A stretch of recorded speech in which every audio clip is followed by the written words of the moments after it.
Bismillahirrahmanirrahim. Alhamdulillahi wa kafa. Wassalatu wassalamu ala rasulil mustafa wa ala alihi wa sahbihi wa man ittaba. Nawaitu ta'alluma wa ta'lim wal naf'a wal intifa' wal mudhakara wat tadhkir wal ifadata wal istifadah wal hassu ala tamassuki bi kitabillah wa sunnati rasulillahi sallallahu alaihi wasallam ibtigha'a wajhillahi wa mardatihi wa qurbihi wa thawabihi. Allahumma aftah alaina futuhal arifin wa faqihna fid din wa 'allimna ta'wil wahdina ilaiha sawa'as sabil. Allahumma la sahla illa ma ja'altahu sahla wa anta taj'alul hazna idza syi'ta sahla.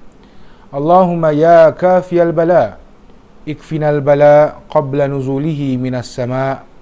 Allahumma inna na'udzubika min jahdil bala wa darakis syaqa wa su'il qada wa syamatatil a'da. Wa sallallahu ala sayyidina Muhammadin nabiyil ummi wa ala alihi wa sahbihi wa sallam. Walhamdulillahi rabbil alamin. Assalamualaikum warahmatullahi taala wabarakatuh. Alhamdulillah, alhamdulillah. Sekian lama saya tidak berjumpa dengan sidang jemaah sekalian. Alhamdulillah kini kita berjumpa dan bersua sekali lagi pada bulan yang penuh dengan keberkatan, bulan yang dikhususkan oleh Allah Subhanahu Wa Taala sebagai medan kemenangan bagi orang-orang yang beriman kepada Allah Subhanahu Wa Taala. Meskipun suasananya amat berbeza, meskipun kita pada saat ini, pada ketika ini terasa amat dalam hati kita itu penuh dengan kesedihan, kerana barangkali Ramadan pada kali ini dilalui dengan penuh perbezaan. Tuan-tuan dan puan-puan yang dirahmati Allah sekalian, alhamdulillah kita bersyukur kepada Allah Subhanahu Wa Taala. Meskipun dalam suasana kita kini berada di rumah ataupun ada di kalangan kita yang mungkin di tempat kerja kita, telah pun kita melaksanakan tarawih secara berjemaah dengan ahli keluarga kita yang mungkin barangkali seketika dahulu tak pernah kita lalui bersama, tak pernah kita rasakan nikmat sebegitu rupanya. Ada juga di kalangan kita yang mungkin mendirikan tarawih secara sendirian di tempat kerja yang kita masing-masing. Namun alhamdulillah masih lagi dikurniakan oleh Allah Subhanahu Wa Taala kekuatan untuk kita melakukan ibadah puasa dan diberikan sekali lagi kesempatan untuk kita menemui dengan bulan Ramadan, bulan penuh keberkatan ini. Tuan-tuan dan puan-puan yang dirahmati Allah sekalian, setiap daripada manusia yang Allah Subhanahu Wa Taala ciptakan senantiasa akan diberikan oleh Allah Subhanahu Wa Taala itu satu musibah, ujian ataupun masalah hidup di dunia ini yang boleh dikatakan begitu sementara buat diri kita sebagai hamba Allah dan manusia. Tipu jika seseorang hamba Allah itu mengatakan bahawa dia tidak pernah ditimpa sebarang musibah ataupun sebarang ujian daripada Allah Subhanahu Wa Taala Azza wa Jal. Sedangkan Allah berfirman dalam Al-Quranul Karim dalam surah Al-Balad, Allah berfirman, a'udzubillahi samil alim minasyaitanir rajim. Bismillahirrahmanirrahim. Laqad khalaqnal insana fi kabad. Sadaqallahul azim. Yang bermaksud sesungguhnya kami, yakni Allah, telah jadikan manusia senantiasa dalam keadaan menghadapi kesulitan dan kesukaran, baik dalam keadaan jasmaninya ataupun rohaninya. Setiap orang ada masalahnya tersendiri. Allah Subhanahu Wa Taala menguji kita dengan berbagai-bagai ujian, tetapi sebabnya semuanya adalah sama. Kerana apa? Kerana Allah Subhanahu Wa Taala itu sangat sayang pada kita. Allah Subhanahu Wa Taala sangat sayang kepada kita sebagai hamba-Nya. Allah Subhanahu Wa Taala timpakan ujian demi ujian, cobaan atas cobaan, supaya kita belajar untuk bersabar dan kita meningkatkan ketakwaan kita hanya dengan kita mengisikan ruang kosong hati kita itu dengan keimanan. Mereka-mereka yang hatinya diisi dengan keimanan kepada Allah Subhanahu Wa Taala akan membawa mereka kepada tahap ketaatan dan ketakwaan kepada Allah Subhanahu Wa Taala. Mereka-mereka yang dalam isi hatinya diisikan dengan keimanan, ketakwaan, ketaatan, maka insya-Allah akan diizinkan oleh Allah Subhanahu Wa Taala untuk melalui kehidupannya, meski seberapa pincang pun ataupun seberapa banyak musibah pun mahupun ujian pun, akan tetapi tetap berdiri dengan penuh keimanan dan juga kesabaran. Allah menguji setiap hamba-Nya kerana Allah Subhanahu Wa Taala mempunyai rahsianya tersendiri. Sama ada Allah Subhanahu Wa Taala hendak menambahkan iman kita, atau sama ada Allah Subhanahu Wa Taala itu nak menguji sejauh mana keimanan kita. Seringkali kita mengaku, ya Allah, daku beriman kepada kamu ya Allah. Sejauh manakah keimanan kita? Saudara dan saudari sekalian, tuan-tuan dan puan-puan sekalian, hajah dan haji yang sedang menonton video ini sekalian, pada saat ini bukan sekadar kita sahaja di Singapura ini yang diuji oleh Allah Subhanahu Wa Taala dengan kita dihadapkan dengan ujian yang diberikan nama COVID-19 ini, sehinggakan ruang ibadah kita ditutup buat seketika waktu. Kita tidak dapat merasakan nikmat solat berjemaah setelah sekian lamanya. Kita tidak dapat merasakan nikmat melaksanakan, khususnya bagi kaum lelaki dan Adam, melakukan dan melaksanakan salah satu kewajipan ibadah kita, iaitu solat Jumaat. Apatah lagi begitu ganjil rasanya melaksanakan tarawih bukan bersama sahabat-sahabat kita, ahli-ahli masjid yang lain, ahli-ahli kampung kita yang lain, geng-geng kita yang lain, members kita yang lain. Pada kali ini kita melakukan tarawih dengan ahli keluarga kita sahaja. Memang ini merupakan satu cabaran yang besar. Tapi bagaimanakah kita sebagai seorang hamba Allah yang penuh dengan keimanan dan ketakwaan dapat kita melihat situasi ini, perkara ini dengan perspektif yang berbeza? Adakah Allah Subhanahu Wa Taala melakukan sesuatu perkara, menggerakkan sesuatu perkara tanpa ada hikmah di sebaliknya? Mustahil, tuan-tuan dan puan-puan yang dirahmati Allah sekalian. Sehebat mana pun kita, sebijak mana pun kita, sekaya mana pun kita, Allah Subhanahu Wa Taala itu lebih hebat pengetahuannya daripada kesemua kita. Nahnu nufakkir, Allah yudabbir. Kita ni hanya boleh merancang, kita hanya boleh memikirkan sesuatu perkara, namun yang menjadikan perkara itu, yang mengkabulkan perkara itu adalah Allah Subhanahu Wa Taala.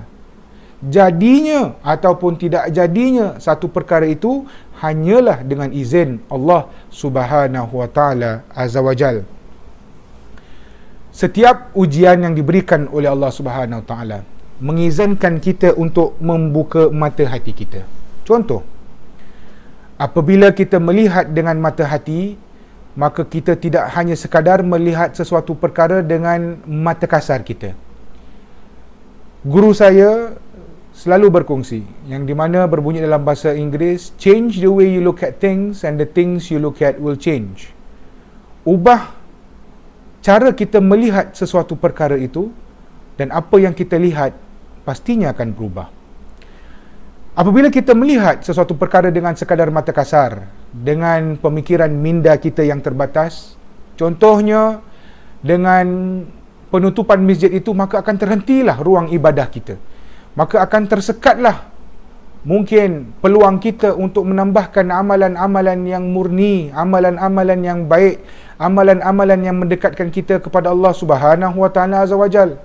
Namun, jikalau kita melihat dengan pandangan mata hati kita, maka wajar kita akan melihat contoh yang diberikan tadi, yakni dengan penutupan masjid itu.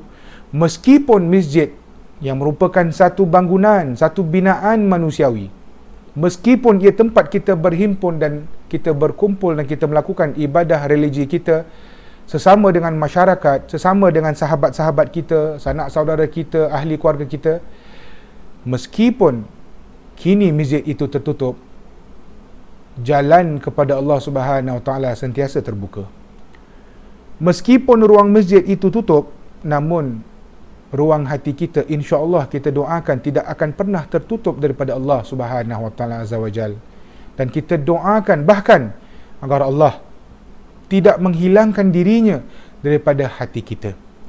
Tuan-tuan dan puan-puan yang dirahmati Allah sekalian, saya kira situasi sekarang ini yang dihadapkan kepada kita, yang mungkin kita ambil sebagai satu ujian, adalah untuk Allah mendidik kita supaya tidak pernah putus asa dalam kehidupan kita, yang bagaikan bahtera yang di lautan yang penuh dengan onak duri. Ujian juga dapat mematangkan kita dan kehidupan kita. Kita harus lihat bahawasanya situasi ini ataupun ujian yang kita lalui pada ketika ini mendewasakan kita. Bagaimana? Kerana apabila kita mula berfikir dengan menggunakan akal kita dan keimanan kita, dengan ketakwaan kita, mustahil kita akan putus asa. Kerana apa? Kerana kita merupakan orang-orang beriman. Orang-orang beriman di mana pautannya, ikutannya tidak lain dan tidak bukan adalah Al-Quranul Karim. Adalah ayat-ayat suci Allah Subhanahu Wa Taala Azza wa Jal. Dan di bulan inilah tuan-tuan dan puan-puan, di mana kita seringkali dikhabarkan oleh para asatiz kita, ustazat kita, masyayikh kita, habaib kita, guru-guru yang kita muliakan, yang kita cintai. Ini merupakan bulan di mana diturunkan oleh Allah Subhanahu Wa Taala Azza wa Jal Al-Quranul Karim, nikmat teragung yang mungkin barangkali pernah diberikan kepada kita semua sebagai hamba-Nya, iaitu Al-Quran diberikan kepada Rasulullah sallallahu alaihi wasallam, membawa kita daripada kegelapan kepada cahaya keimanan. Maka wajarlah apabila kita dalam keadaan kita diuji oleh Allah Subhanahu wa taala, seperti pernah dinasihatkan oleh Imam Al-Ghazali kepada anak muridnya yang menuliskan sebuah warkah dan surat menanyakan apakah dia nasihat-nasihat tambahan ataupun amalan-amalan tambahan ataupun teguran yang dapat diberikan ataupun panduan yang dapat dikongsikan oleh Imam Al-Ghazali kepada anak muridnya yang mengirimkan suratnya itu. Jawapan Imam Al-Ghazali yang pertama dalam tulisan surat tersebut yang boleh kita dapatkan daripada hikayat Ya Ayuhal Walad, dikatakan, wahai anakku, Ya Ayuhal Walad, wahai anakku, sesungguhnya jikalau kamu menanyakan tentang nasihat, maka nasihat yang terbaik itu adalah mengikuti sunnah kehidupan Rasulullah SAW. Kerana terkandung dalam hayatnya Nabi Muhammad SAW ajaran, ikutan yang terbaik. Namun, jikalau kamu bertanyakan kepadaku, meskipun kamu telah belajar lama daripadaku, apakah nasihat tambahan daripadaku, maka aku bertanyakan kepada kamu sekali lagi, apakah yang telah kamu lakukan dengan waktu-waktu sebelum ini? Maka tuan-tuan dan puan-puan dirahmati Allah sekalian, harus kita bertanyakan kepada diri kita.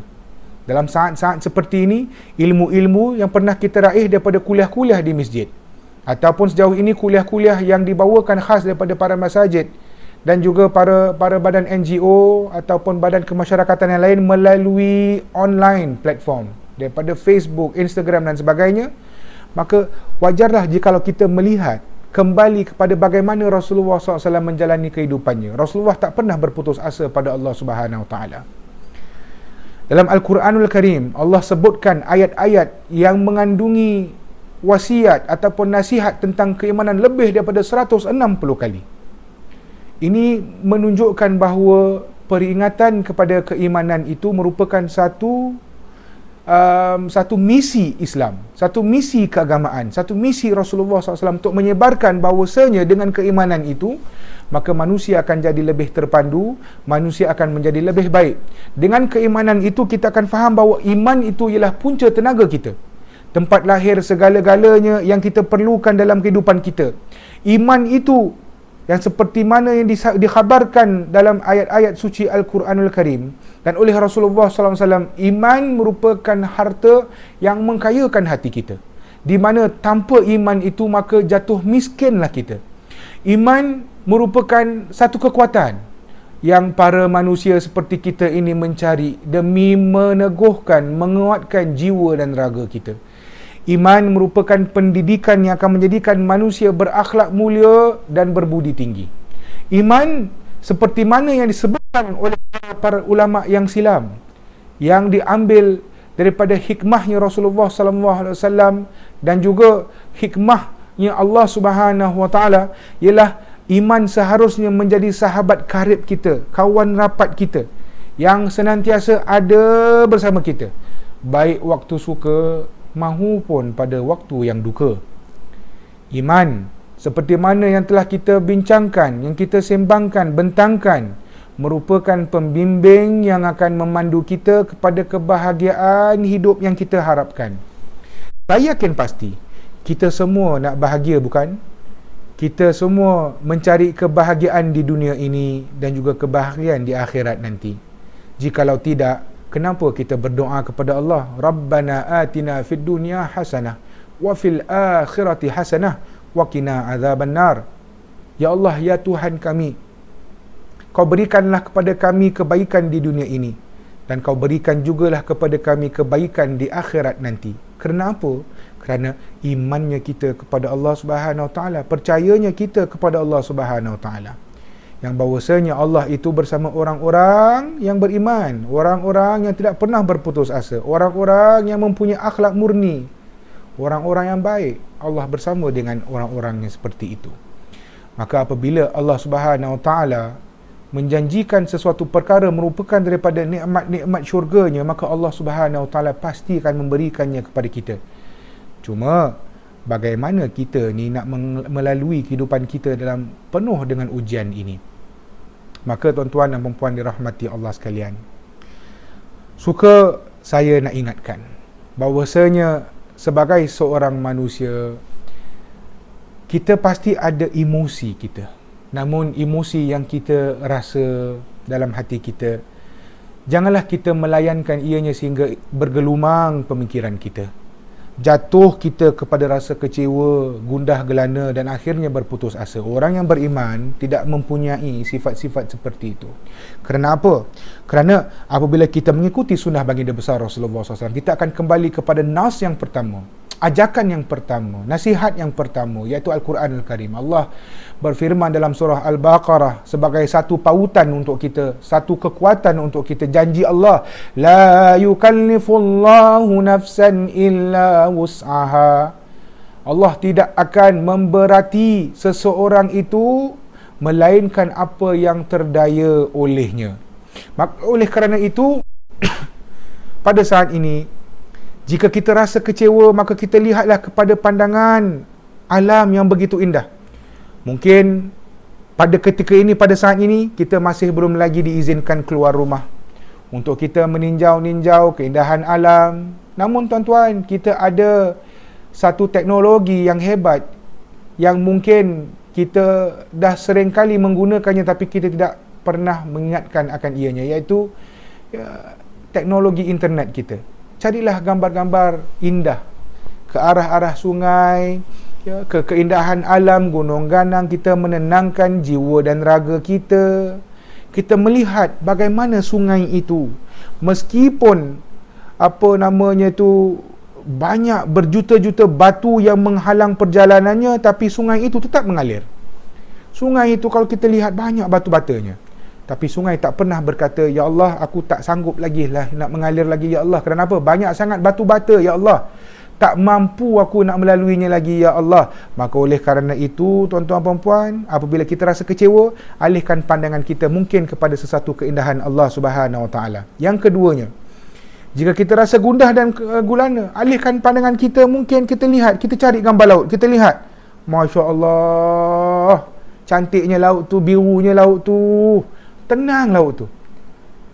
Tapi tak pernah ke kita dengar, jangan sangka air yang tenang itu tiada buaya. Allah saja yang tahu rahsia di bawah lautan itu. Atasnya nampak tenang, atasnya nampak kebiruan, begitu indah dan cantik. Tapi di bawahnya hanya Allah Subhanahu Wa Taala yang tahu. Kalau saya, tuan-tuan, memang takut Jaws, tuan-tuan. Kalau kita tengoklah cerita-cerita Jaws, kita cerita-cerita shark dulu-dulu kala, ada ke kita nampak Jaws tu dia tunjukkan diri dia siang-siang, dia dah bilang dia ada kat atas? Tak ada, tuan-tuan.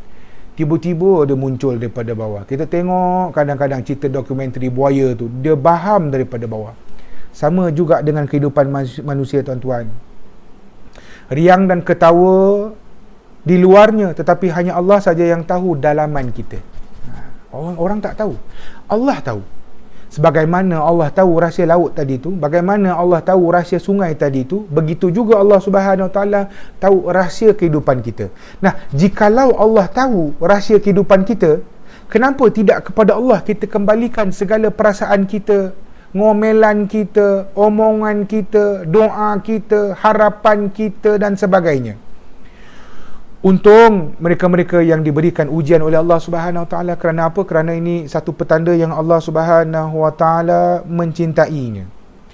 Allah Subhanahu Wa Taala berfirman dalam suratul Baqarah, Allah mengatakan, a'udzubillahi samil alim minasyaitonir rajim, bismillahirrahmanirrahim. Innal ladzina amanu wal ladzina hajaru wa jahadu fi sabilillah ulaika yarjuna rahmatallah wallahu ghafurur rahim. Sadaqallahul azim. Sesungguhnya orang-orang yang beriman, orang-orang yang berhijrah dan orang-orang yang berjihad di jalan Allah, mereka itu mengharapkan rahmat Allah, dan Allah lah Maha Pengampun lagi Maha Penyayang. Tuan-tuan dan puan-puan dirahmati Allah sekalian. Nah, saat ini Allah sedang berbicara dengan kita. Apabila kita baca Al-Quranul Karim, Allah Subhanahu Wa Taala memanggil kita. Allah Subhanahu Wa Taala memberikan kepada kita satu pesanan, satu peringatan. Wahai orang-orang yang beriman, orang-orang yang beriman, seperti tuan-tuan dan puan-puan, hajah dan haji yang sedang menonton video ini, yang senantiasa menyokong usaha dakwah Masjid Al-Istighfar dan masjid-masjid yang lainnya dan badan-badan NGO yang lainnya. Orang-orang yang berhijrah demi kebaikan diri dan orang-orang yang berjihad di jalan Allah. Tidakkah kita semua berjihad dengan peperangan wabak ini? Dengan kita semua melakukan satu sacrifice. Apa itu? Kita berkorban. Kita berkorban keinginan kita. Kita berkorban situasi kita, keadaan normal kita. Sering kita pergi ke masjid beribadah, kini kita berada di rumah dengan keluarga. Satu pengorbanan. Dahulu berhimpun kita beramai-ramai di Pasar Gelang, kini dengan jarak jauh dan pemutus litar, mungkin kita nak kena mengawasi jarak kita. Banyak pengorbanan yang kita lakukan, tuan-tuan. Adakah itu tidak merupakan satu jihad di jalan Allah Subhanahu Wa Taala demi kebaikan? Demi menjaga hal ehwal keadaan diri kita, kesihatan kita, umur kita, kehidupan kita dan sebagainya. Maka pada bulan Ramadan ini, senang saya ingatkan, ini bulan yang dikhususkan untuk orang-orang yang beriman kepada Allah Subhanahu Wa Taala. Kenapa? Kerana pada bulan ini Allah berikan kepada kita kemenangan. Pada bulan ini Allah tidak akan menolak doa-doa orang yang bertakwa dan beriman kepada Allah Subhanahu Wa Taala. Allah mengatakan dalam satu ayat yang saya yakin pasti semua dah menghafal, iaitu daripada suratul Baqarah, ayat tentang puasa yang 183. Kata Allah, ya ayyuhalladzina amanu kutiba alaikumus siyamu kama kutiba alal ladzina min qablikum la'allakum tattaqun. Sadaqallahul azim. Wahai orang-orang yang beriman, kita doakan ia merupakan kita-kita yang menonton video ini insya-Allah. Wahai orang-orang yang beriman, diwajibkan di atas kamu berpuasa sebagaimana diwajibkan atas orang-orang sebelum kamu, agar kamu dapat bertakwa. Maka tuan-tuan, salah satu ibadah yang kita lakukan, yang sedang kita lakukan ataupun yang telah kita lakukan, siang tadi kita berpuasa, kita telah pun beriftar bersama keluarga, telah pun kita melakukan ibadah tarawih kita, solat wajib kita bersama keluarga. Kini tiba masanya kita mendapatkan sedikit nasihat-nasihat keimanan. Maka bulan ini bulan keimanan. Allah memanggil kita sebagai orang-orang yang beriman. Orang-orang yang semayang tadi tu kat rumah, yang tarawih dengan ahli keluarga, orang-orang beriman. Orang-orang yang berpuasa pada siang hari tadi tu melalui kesukarannya, melalui pengorbanannya dalam kehidupannya, orang-orang beriman tu. Maka orang-orang beriman seperti itulah yang dikatakan oleh Allah Subhanahu Wa Taala. Dengan apa? Dengan lakukan puasa. Apa hebatnya puasa ni ustaz? Hebatnya puasa ni tuan-tuan, ini Allah saja yang kasih reward dia. Allah saja yang kasih dia punya balasan dia. As-saumu li wa ana ajzi bih, kata Allah Subhanahu Wa Taala. Puasa itu adalah untuk aku, yakni Allah, dan aku sendiri yang akan memberikan pahalanya. Aku sendiri akan menimbang kebaikannya. Maka tuan-tuan dan puan-puan dirahmati Allah, kenapa Allah nak memberikan special treatment seperti itu? Kerana untuk bulan ini, orang-orang beriman, orang-orang yang membaca Al-Quran, orang-orang yang mentaati segala hukum hakam Allah, akan ada peningkatan ketakwaan di sisi Allah Subhanahu Wa Taala. Maka oleh kerana itu, jangan kita berputus asa, jangan kita give up. Jangan kita give up. Don't give up, kata orang-orang sekarang lah. Don't give up, keep it up, kata dia. Kerana dalam surah Ali Imran, Allah kata jangan bersedih, relax, kata Allah. Wala tahinu wala tahzanu wa antumul a'launa in kuntum mu'minin, kata Allah. Janganlah kamu bersikap lemah dan janganlah kamu bersedih hati, padahal kamulah orang-orang yang paling tinggi darajatnya jika kamu merupakan antara orang-orang yang beriman. Maka tuan-tuan puan-puan, Allah dah khabarkan dah. Allah dah berikan kepada kita berita gembira tuan-tuan. Meskipun pada saat ini kita rasa kesedihan, meskipun pada saat ini kita rasakan mungkin Ramadan kali ini ustaz, ya Allah, beza je rasanya ustaz. Ustaz tak rasa Ramadan ni macam dulu kala. Kita buang pemikiran seperti itu. Yang menjadikan, pernah dikatakan oleh mufti kita yang sebelumnya, Sahibus Samaha, Dr. Fatris Bakaram, yang menjadikan masjid itu adalah orang dalam masjid. Tuan-tuan, senang saya katakan, yang menjadikan Ramadan itu begitu indah bukan orang-orangnya, tetapi Allah Subhanahu Wa Taala. Ramadan tidak akan pernah berubah, tapi yang berubah hanyalah manusia tuan-tuan. Maka jangan pernah sekali kita mengubahkan fikiran kita tentang Ramadan. Perbezaan yang kita lalui ini hanya seketika, Allah uji sekejapnya. Maka jangan berputus asa, jangan kita lemah-lemah. Sama-sama tuan-tuan, kita bersatu. Sama-sama dengan keimanan yang kita ada, dengan ketakwaan yang kita ada, yang kian menambah ini, kita berdoa pada Allah. Itu yang paling kurangnya kita dapat buat sebagai satu masyarakat, sebagai satu umat di Singapura ini. Kita bersatu dalam doa kita. Kita pohon kepada Allah Subhanahu Wa Taala agar wabak ini dapat dihilangkan dengan secepat mungkin. Agar mereka-mereka yang terjejas kehidupan mereka, baik terkena sakitnya ataupun terkena dengan ancaman pekerjaan mereka, bukan sekadar itu saja, dengan ekonomi yang tidak menentu, dengan masa depan yang mungkin agak kelabu dan pudar. Ramai daripada kalangan kita yang mungkin rasa risau, gundah dan gelana. Sama-sama kita berdoa kepada Allah Subhanahu Wa Taala. Satukan hati kita, satukan saf-saf kita, meskipun kita berbeza rumah. Tapi dengan niat kita, dengan doa kita, barangkali saja malaikat akan kirimkan ianya sebagai satu doa yang dikirimkan dengan satu saf kepada Allah Subhanahu Wa Taala, dengan air mata yang bertitisan. Pohonlah kepada Allah agar kita dapat kembali kepada kehidupan kita seperti sedia kala. Agar kita semua dijauhkan daripada sakit ini. Agar kita semua dijauhkan, diselamatkan daripada belenggunya rasa sakit dan susahnya wabak yang mencengkam kehidupan kita di dunia ini. Kita berdoa kepada Allah agar Allah mengampunkan segala dosa-dosa kita. Ini kan bulan Ramadan, bulan di mana Allah mengampunkan dosa-dosa kita. Allah bebaskan kita daripada kesilapan yang lama tuan-tuan. Berdoa pada Allah. Terdoa pada Allah. Kita berdoa agar Allah Subhanahu Wa Taala memberikan kepada kita kekuatan, agar dapat kita lalui kehidupan kita di masa depan dengan penuh ketenangan, dengan penuh kesabaran, dengan penuh keyakinan, insya-Allah. Jadikan kita manusia yang penuh dengan kasih sayang, dan jadikan kita manusia yang penuh dengan rahmah, Semoga dapat kita laksanakan kebaikan meskipun dalam keadaan kita berpisah dan berjauhan. Pemutus litar ataupun social distancing, menjauhkan diri kita dengan orang-orang lain, tidak semestinya kita menjauhkan diri kita dengan Allah Subhanahu Taala. Ini satu nikmat di mana dapat kita dekatkan diri kita pada Allah. Banyakkan perbualan kita dengan Allah.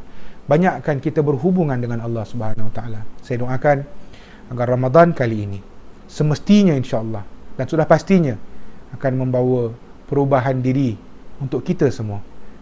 Saya doakan agar Ramadan pada kali ini lebih bermakna kepada kita semua. Ialah dengan susah yang kita lalui ini, takkan tidak membawa makna yang lebih bererti. Agar Ramadan pada kali ini menghapus dosa-dosa kita yang lalu. Agar kesukaran yang kita lalui, kesakitan yang kita lalui menjadi kafarah kepada dosa-dosa dan kesilapan kita yang lama, insya-Allah. Ikdi hawaijana ya Allah, ikdi hawaijana ya Rahman, ikdi hawaijana ya Rahim. Allahumma innaka afuwun tuhibbul afwa fa'fu anna. Allahumma innaka afuwun tuhibbul afwa fa'fu anna.